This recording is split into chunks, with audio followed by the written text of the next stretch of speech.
पांचवा नाम है ना, इन चारों के सपनों को धराशायी कर सकता है। नीतीश कुमार की कुर्सी छीनने के बाद बीजेपी ने जो प्लान तैयार किया है वो सियासत के खेल में एक बार फिर से हड़कंप मचाने वाला है।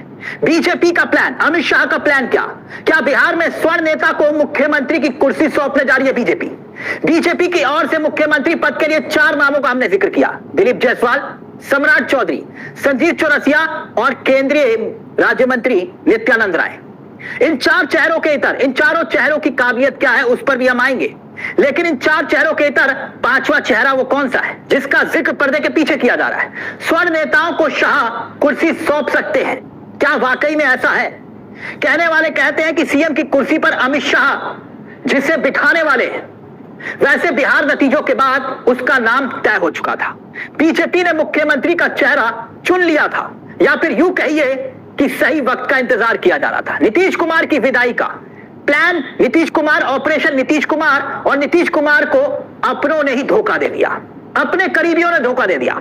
नीतीश कुमार से कुर्सी छीन ली गई। विदाई की पटकथा तो वैसे तभी लिखी जा चुकी थी जब नीतीश कुमार ने 10वीं बार सीएम की कुर्सी संभाली थी। तब से ही साफ हो गया था कि अमित शाह किसे मुख्यमंत्री बनाने जा रहे हैं। उदाहरण के तौर पर मध्य प्रदेश, मोहन यादव को याद करिए, राजस्थान, भजन लाल को याद करिए, अब जाइए उत्तराखंड, पुष्कर सिंह धामी, दिल्ली, रेखा गुप्ता, उड़ीसा, मोहन चरण।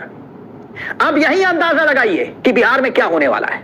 बिहार में भी वैसा ही होने वाला है जैसा इन राज्यों में हुआ, यानी कि यस मैन। जातियों के इर्द गिर्द बिहार की सियासत है, इसमें कोई दो राय नहीं, लेकिन कुछ चौंकाने वाला फैसला होने वाला है। नीतीश कुमार आरजेडी प्रमुख लालू प्रसाद यादव के दौर को याद करिए। 90 के दशक से मंडल आंदोलन से उभरी सियासत ने जिस तरह से करवट ली, बिहार की राजनीति में स्वर्ण नेताओं के वर्चस्व को ही खत्म कर दिया। क्या बीजेपी अब कुछ उल्टा करने जा रही है? चर्चित चेहरों में खुद नीतीश कुमार के डिप्टी सीएम रहे, पहले चेहरे पर आता हूं मैं, बिहार के उप मुख्यमंत्री सम्राट चौधरी। यही है ना सम्राट चौधरी, डिप्टी सीएम, यही दौर में है, मुख्यमंत्री की रेस में सबसे बड़ा चेहरा माना जा रहा है। अगर ताकत और जातीय आधार पर देखें तो सम्राट चौधरी ओबीसी वर्ग के कुशवाहा समाज से आते हैं। ठीक, ये इनकी काबिलियत है। कुछ साल पहले संगठन और सरकार दोनों स्तर पर अपनी स्थिति को मजबूत करते हैं, ये पकड़ है। बड़ी बात यह है कि गृह विभाग भी अमित शाह ने इन्हीं को सौंपा है। महत्वपूर्ण मंत्रालय है गृह विभाग, क्योंकि नीतीश कुमार से छीनकर गृह विभाग इनको दिया गया है। अब ओबीसी जाति से आते हैं और लंबे समय से एक कोरई जाति से यह रहा है कि भाई अपना मुख्यमंत्री नहीं मिला, तो क्या सम्राट चौधरी का भाग्य और सम्राट हो सकता है? क्योंकि अमित शाह ने तो कहा था कि इनको बड़ा आदमी बनाएंगे, और कितना बड़ा आदमी। अब एक नाम और सम्राट चौधरी के सामने राह में रोड़ा है, गृह राज्य मंत्री नित्यानंद राय। नीतीश कुमार की कुर्सी पर दूसरे चेहरे ओबीसी से यादव समाज से आते हैं। 6 सालों से केंद्र में गृह मंत्री अमित शाह के जूनियर मंत्री के रूप में काम कर रहे हैं, यानी अमित शाह के यस मैन हैं, अमित शाह के सबसे खास हैं। 2029 के लिहाज से अमित शाह इन पर दांव खेल सकते हैं। क्यों? क्योंकि लोकसभा के चुनाव में आरजेडी का जो वोट बैंक है, कौन सा vote bank? Yadav vote bank. उसको संदेश देने के लिए, यादव वोट बैंक को संदेश देने के लिए इनकी लॉटरी खुल सकती है नित्यानंद राय की। इनकी एक खासियत और है, ये छात्र राजनीति, एबीवीपी की राजनीति से इनकी शुरुआत हुई। अयोध्या आंदोलन अपने चरम पर था तो इनको नेम फ्रेम मिला। अब बिहार की राजनीति में यादव वोट बैंक पर परंपरागत रूप से किसका कब्जा है?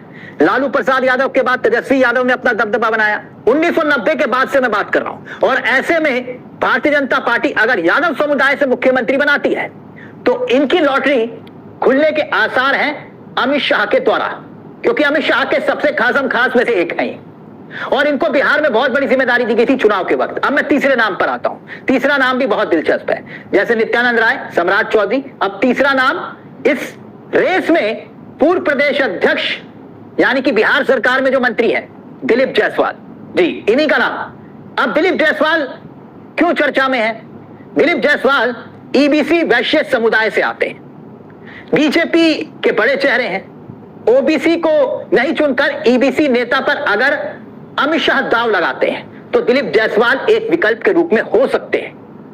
ये आधार अभी हम ये नहीं कह रहे कि यही होंगे, क्यों? क्योंकि अब इसका एक आधार और है। बड़ी बात यह है कि सीमांचल के किशनगंज क्षेत्र से तो आते हैं, लेकिन अमित शाह के बहुत करीबी माने जाते हैं। कैसे? एक उदाहरण देता हूं आपको। केंद्रीय गृह मंत्री अमित शाह सीमांचल दौरे पर जब भी जाते हैं, किशनगंज जाते हैं, तब दिलीप जायसवाल के जो मेडिकल कॉलेज है वहीं पर ही ठहरते हैं। इससे दिलीप जायसवाल और अमित शाह के संबंध कैसे हैं, कितने करीबी हैं, उससे पता चलता है। बीजेपी का मुख्यमंत्री बनने की रेस में पटना के दीघा विधानसभा से 5 बार के विधायक संजीव चौरसिया, जी हां, ये चौथा नाम, संजीव चौरसिया भी चर्चा में है। संजीव चौरसिया क्यों चर्चा में है? ओबीसी समाज के तहत आने वाली तमोली जाति से ये आते हैं। पटना क्षेत्र में मजबूत संगठनात्मक इनकी पकड़ है पटना में, और संजीव चौरसिया लंबे समय से विधायक रहने के कारण प्रशासनिक और राजनीतिक दोनों अनुभव है। और सबसे बड़ी बात, किसी गुट का ठप्पा नहीं है इन पे। संजीव चौरसिया के जो पिता हैं गंगा प्रसाद, ये भारतीय जनता पार्टी के संस्थापक सदस्यों में से एक रहे। यानी जब अटल बिहारी वाजपेयी जी वाली जो बीजेपी थी ना, अटल वाली बीजेपी, तब के ये कट्टर भाजपाई है। और पूर्व में जो सिक्किम के गवर्नर थे, इनके पिताजी थे। मगर क्या बिहार में शाह चौंकाने वाला फैसला लेने वाले हैं? अगर हाँ, तो फिर वो 5वां नाम कौन सा है? और क्यों आखिरकार ये कहा जा रहा है कि भाई इस बार यादव नहीं, कुर्मी नहीं, स्वर्ण नेता? तो ये खबर देखिए, हेडलाइन एबीपी न्यूज की, हेडलाइन आपकी स्क्रीन पर है, ना यादव ना कुर्मी ना कोई, बिहार में स्वर्ण नेता को मुख्यमंत्री बनाएगी बीजेपी, बयान से मची खलबली। अब इस हेडलाइन के मायने क्या है? ये खबर एक बार फिर से साफ करें, ये एबीपी न्यूज की हेडलाइन है, मगर बात आई कहां से, ये बयान आया कहां से? किसने संकेत दिए कि स्वर्ण समाज से कोई चेहरा हो सकता है? एक बयान तेजस्वी यादव का आया है, तेजस्वी यादव का, और चौंकाने वाला बयान है। यानी आरजेडी के चेहरे विधानसभा में नेता प्रतिपक्ष तेजस्वी यादव जो बयान देते हैं ना, वो बहुत महत्वपूर्ण है। वो बयान क्या है, ये देखिए आपकी स्क्रीन पर है। तेजस्वी यादव ने कहा कि बिहार में, बयान सुनिएगा, बीजेपी ने बिहार में महाराष्ट्र जैसा किया है। ये पार्टी हमेशा दलितों और अन्य पिछड़े वर्ग ओबीसी के खिलाफ रही है। अब ये समाजवादी गढ़ में अपना एजेंडा लागू करने की कोशिश करेगी। तो क्या तेजस्वी यादव ये कह रहे हैं कि भाई स्वर्ण समाज से कोई चेहरा बीजेपी चुनने जा रही है? ये बात हम यूं हवा में नहीं कह रहे हैं। अब एबीपी न्यूज की इसी खबर पर गौर फरमाइए। खबर क्या है देखिए, बीजेपी के एक नेता ने नाम ना छापने की शर्त पर कहा कि स्वर्ण मुख्यमंत्री की संभावना को भी पूरी तरह से खारिज नहीं किया जाना चाहिए। हमने दिखाया है कि बीजेपी में सभी के लिए जगह है, लेकिन मंडल आंदोलन के बाद गलत धारणा बन गई थी कि राज्यों में मुख्यमंत्री का पद स्वर्णों के लिए मानो निषेध हो गया। अब आगे इस खबर में कहा गया है, देखिएगा, बहुत दिलचस्प है वो।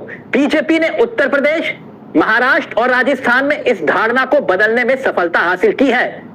कौन कह रहा है? बीजेपी के नेता।